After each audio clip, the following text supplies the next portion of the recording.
Well, the risk aversion with regard to gains is that the person's going to give up the pleasure of their frequent ingestion of meat, give up the pleasure of smoking, give up the pleasure of, as I can't remember whether it was Mark Twain or Woody Allen or somebody else who said, whenever I get the urge to exercise, I lie down until it goes away. Give up the pleasure of, you know, kind of a relaxed, sedentary, being a cat like, yeah. And that same person, therefore, doesn't change those behaviors. 20 years later, they're experiencing crushing chest pain. They're sweaty, and they realize, my God, I might be having a heart attack. They call 911, or they have their spouse rush them into the emergency room. A total stranger comes up to them and says, I want to stick this needle into your groin and then thread a catheter up through your aorta and down into one of your coronary arteries. And then I'm going to inject some medication, or die, you have to do a coronary angiogram, or I'm going to inject some medication to break up the clot that probably is there. And there's a risk of, you know, hemorrhage and hematoma in the groin and all these things.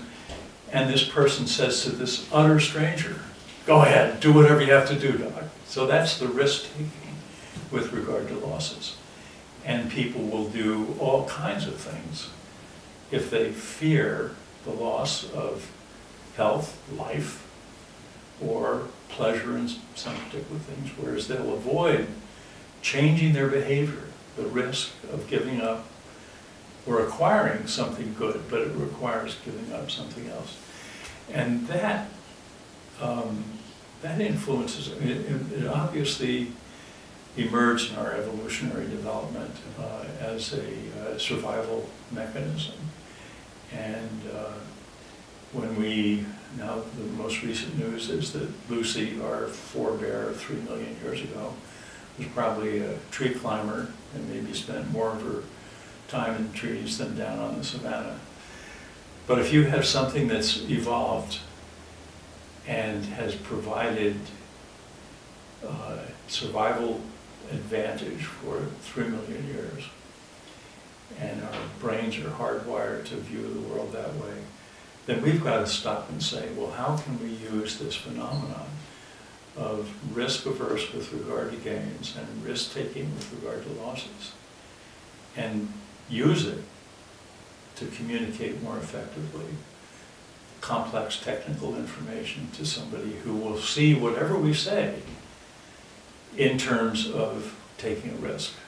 And is it taking a risk for good or to guard against some terrible outcome? That, I think, is the great frontier for improved health communication, whether it's the one-on-one doctor-patient relationship or whether it's the broader public health, population health.